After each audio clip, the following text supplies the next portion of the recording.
Although MIP was actually founded in 1962, the roots go back much further. They go back to Malcolm Bliss Hospital, which was built in the 1930s and operated by the city of St. Louis.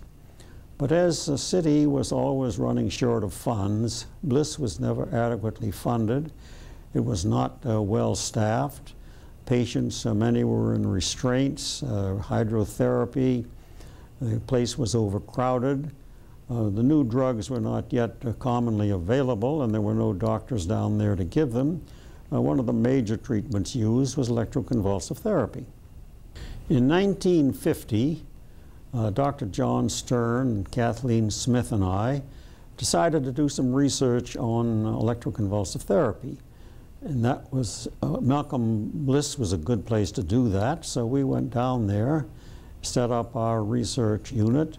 But we had not been on the grounds very long when we became very unhappy with the situation. Overcrowding, no doctors to administer the new drugs that were becoming available, and we thought something had to be done to improve the care of patients.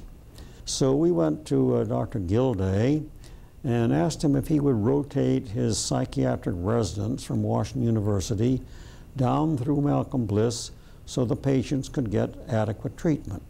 He agreed to this, and things began to improve. We integrated the patients from Homer Phillips Hospital, which also had lacking a treatment program, and with this move, things got a lot better. At the state level in 1950, Governor Blair put through legislation to create a mental health commission.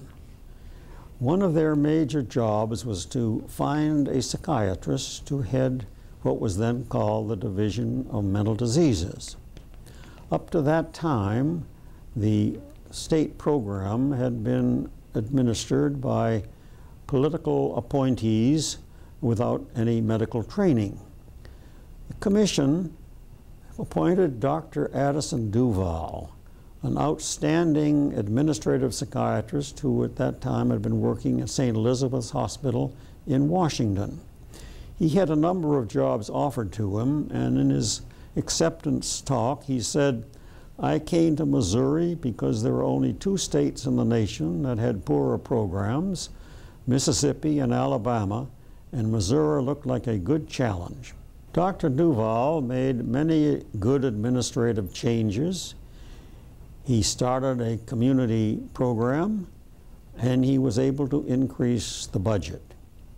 However, in his second year, he ran into conflict with the new governor, Governor Dalton, and this resulted in his being dismissed.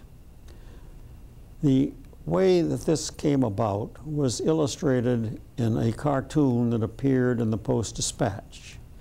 It showed Governor Dalton standing like Napoleon with a blackjack in his hand in front of Dr. Duval's office. Dr. Duval was lying flat on the floor, and there was a sign hanging on the doorknob said, "The doctor is out." Well, this manner of dismissal angered the folks in the mental health community.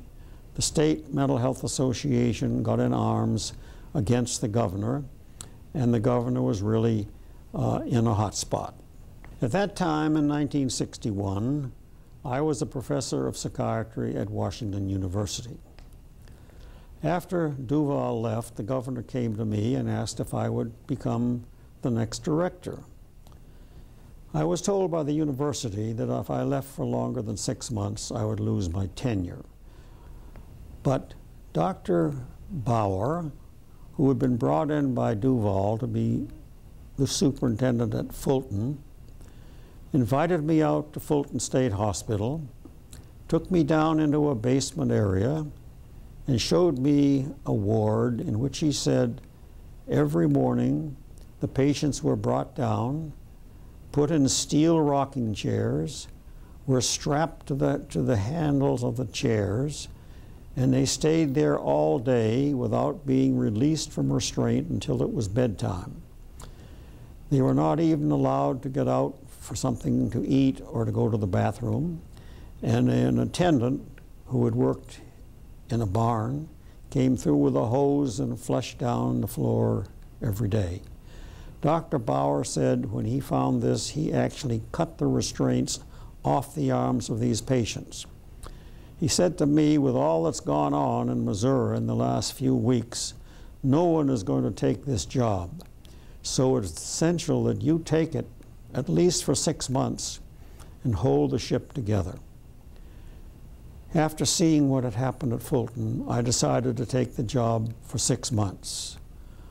I, however, stayed for 10 years. I found myself in charge of 7 institutions scattered over the state with a population of over 12,000 patients. Although I had a fairly adequate nursing staff, there were only a couple of dozen psychiatrists. The new drugs had come along, but it required physicians to administer the new drugs, and that was the only way we were going to be able to treat patients and decrease the state hospital population. The situation was very like that I had encountered at Malcolm Bliss, so I decided I would have to embark upon a similar solution. I was advised by a wise politician that I must act quickly while the heat was on the governor. So I went to Governor Dalton and told him I needed a new building and $500,000. A new building had just been built on the grounds of St. Louis State Hospital, and I obtained permission to use this.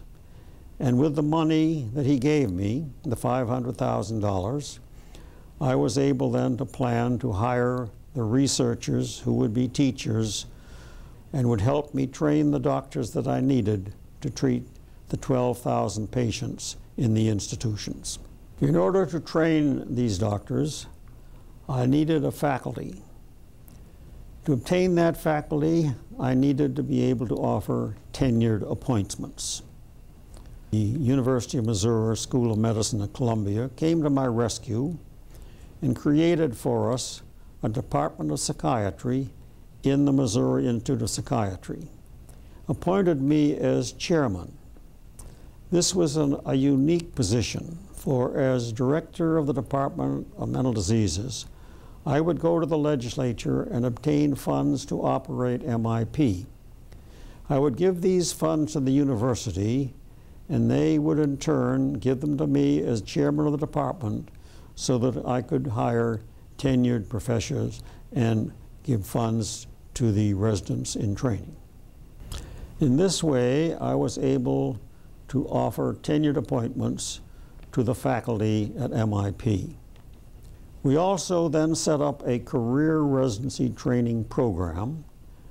We're able to offer higher salaries than the competing residency training programs, but with the proviso that all doctors signed a commitment to work 5 years in our hospitals. During my 10-year tenure, we trained over 120 psychiatrists. They worked in our state hospital system treating patients and using the new drugs that were available. We're able to reduce our patient population from 12,000 to 6,000 by discharging the improved patients back into the community. We developed treatment programs for addiction and for disturbed youth. We developed a statewide computer program. During these 10 years, the MIP researchers published over 100 papers.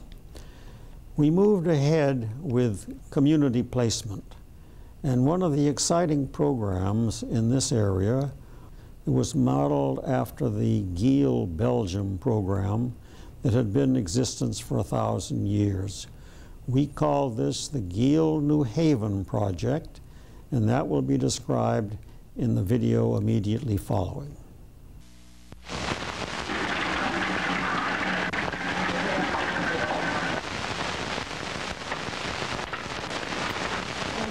put them flowers up there.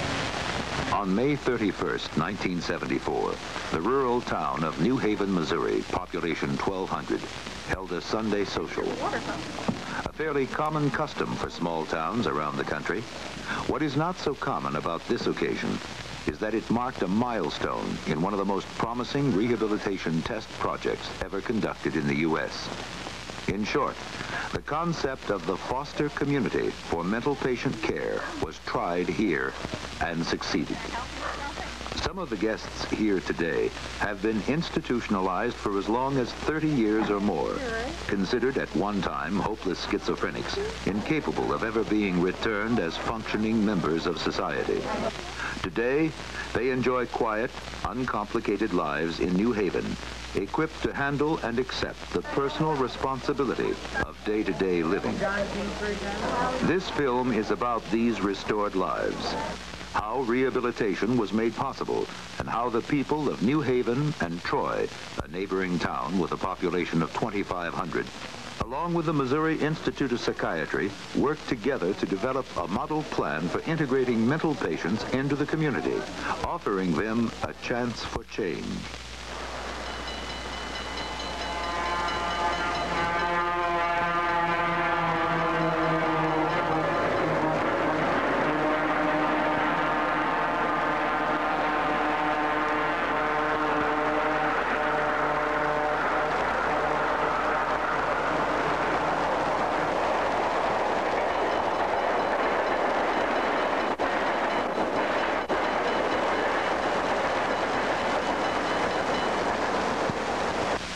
Dr. Ali Keskiner presents a commemorative plaque to the town. Representing the Missouri Institute of Psychiatry, he was one of the co-directors who helped design the project in 1968, a project now developed into an ongoing program of the St. Louis State Hospital. The patient, the community, and the hospital together to make human life more enjoyable, sociable, and more humane. We all have shared in it and should be proud of this achievement. It's my pleasant privilege to present this plaque to express our deep appreciation and all the things that's done to make this project possible, Teresa. Thank you, Dr. Kessler. Similar rehabilitation programs have been tried elsewhere, but few have involved the entire community in the way New Haven and Troy were.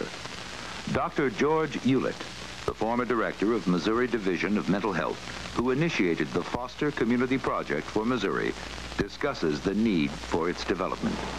The need for a project of this kind became very evident when one looked at the state hospitals, as I did when I came in as director, and found large numbers of patients locked in our hospitals who had been there for years and no longer needed psychiatric care.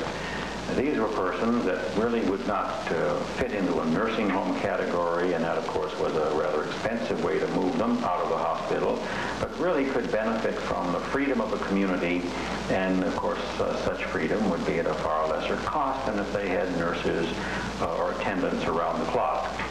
So here then was a group of people who needed to be out of the hospital and needed some kind of a special setting, could not be just turned loose in the community without someone to care for them and help them, and yet who did not need nursing home care. So this seemed an ideal solution. Simply put, the objective of the project that has come to be known as the Missouri Model was to develop a plan that others could follow. A plan that would return individuals with desire and ability to a social environment. A plan that would allow them to live from day to day self-sufficiently. Today, 6 years after the first patient was placed in New Haven, the community prefers to call them new residents, the basic objectives have been reached. They pretty much take care of themselves and their daily needs. Needs that you and I fill automatically, effortlessly, and without giving a second thought. But to the new residents, many who have been cared for over years, even decades, the simple tasks of shopping, housekeeping, cooking, just making a bed, all represent significant accomplishments. Early in the project, the community formed a corporation to serve as an organizational center and provide a necessary legal function. The corporation was set up for the Foster Community Project originally for a twofold purpose. First of all was to limit the liability of those people who are working in the corporation should anything unforeseen occur. But secondly, and more important, would be to provide continuity for the Foster Community Program. The board of directors of the corporation is given complete control in determining which of the patients referred by the hospital staff will be accepted into the community, where and how they will live, and who their sponsors will be. The number of new residents is limited to no more than 1% of each town's total population. Although each one of the new residents lives with at least one companion in a house or apartment, nearby there is a town sponsor who makes periodic visits and is immediately on hand to help on matters that range from simply helping figure out how to keep within a food budget to supplying a sympathetic ear during troubled times. In New Haven, the coordinator between the St. Louis Hospital and the community is Barbara Funk, housewife and mother of two. 6 years ago, Barbara grew interested in the project when she was asked to take one of the new residents into her home as a first stage toward placement. When I first got involved in this program through volunteer work, I had no experience as a social worker.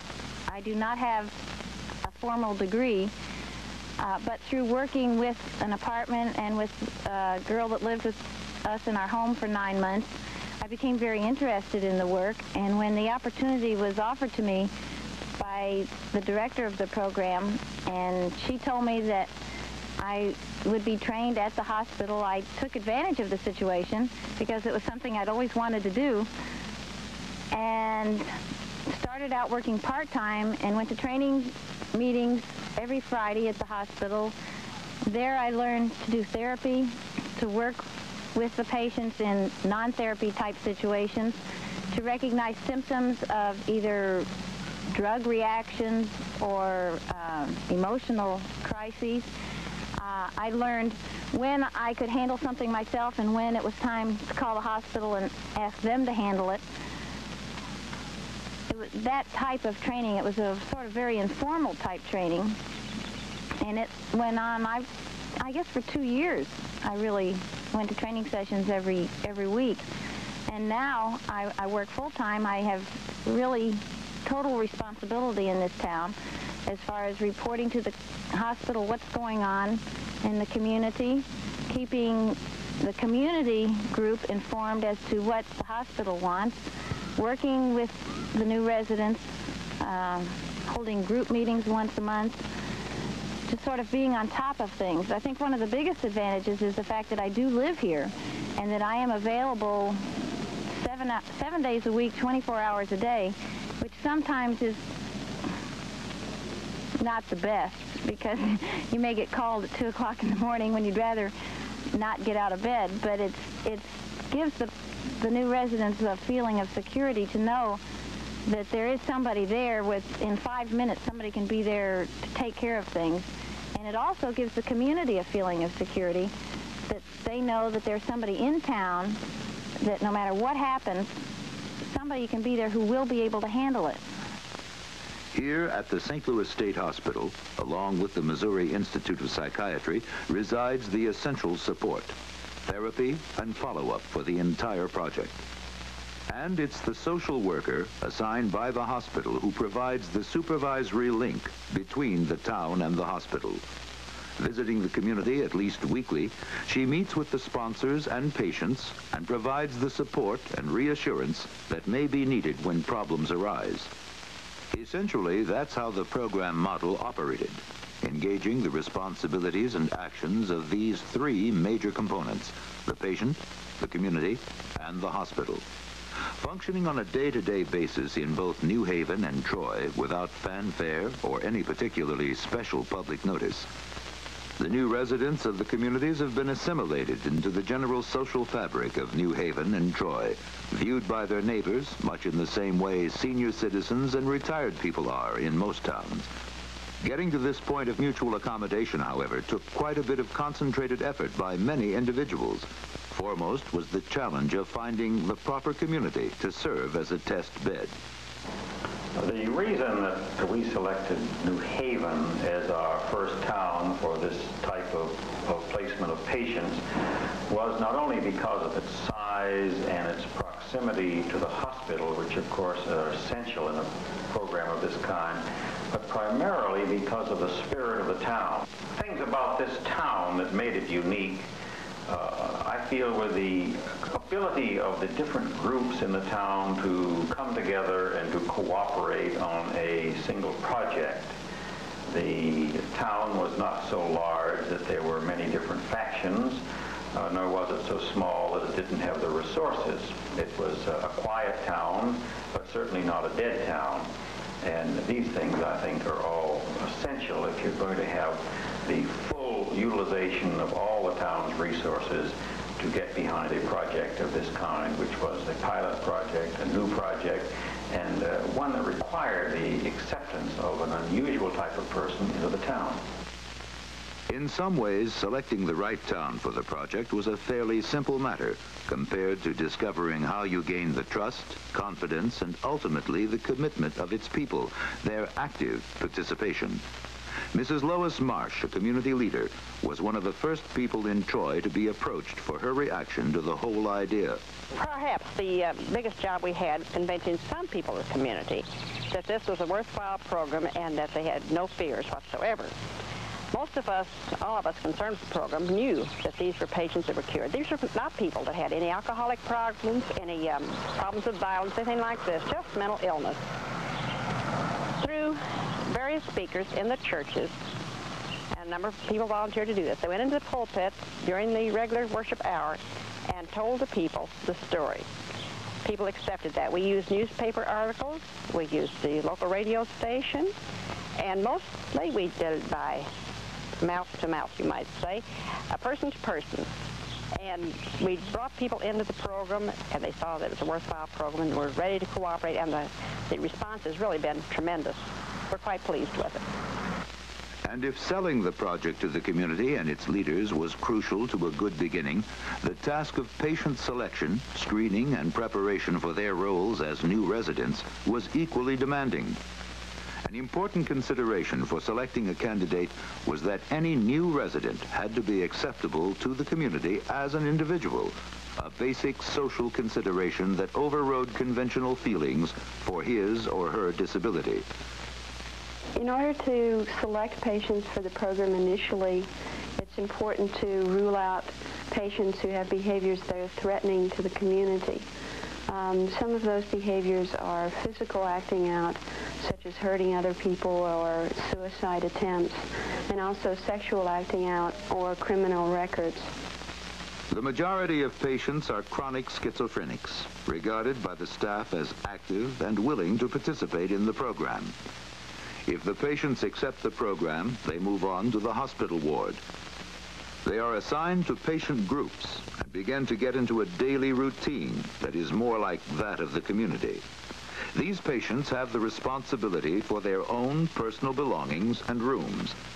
They do their own laundry and also take care of light housekeeping in the ward. In as many ways as possible, patients simulate community living, and that is the key to the hospital preparation.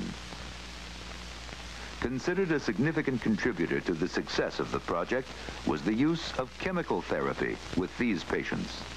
One of the essential parts of the program is the appropriate treatment and stabilization of the patient's psychiatric condition. For this, during the hospital part of the program, the patient uses various psychotherapy, involved mainly under group psychotherapy, group process orientation, and also various kinds of available medications.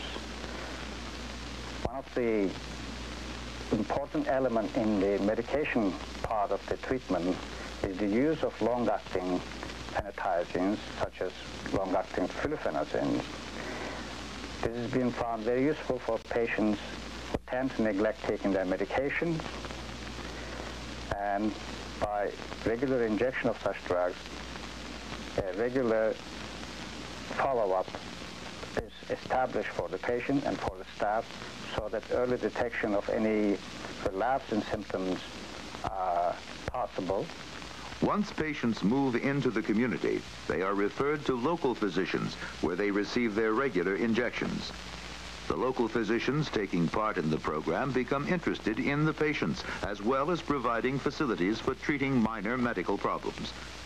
The patient, now on the threshold of re-entering a life half forgotten, vaguely familiar, made the first tentative contact through weekend visits to homes of selected townspeople, such as Charlotte Myers, longtime Troy resident.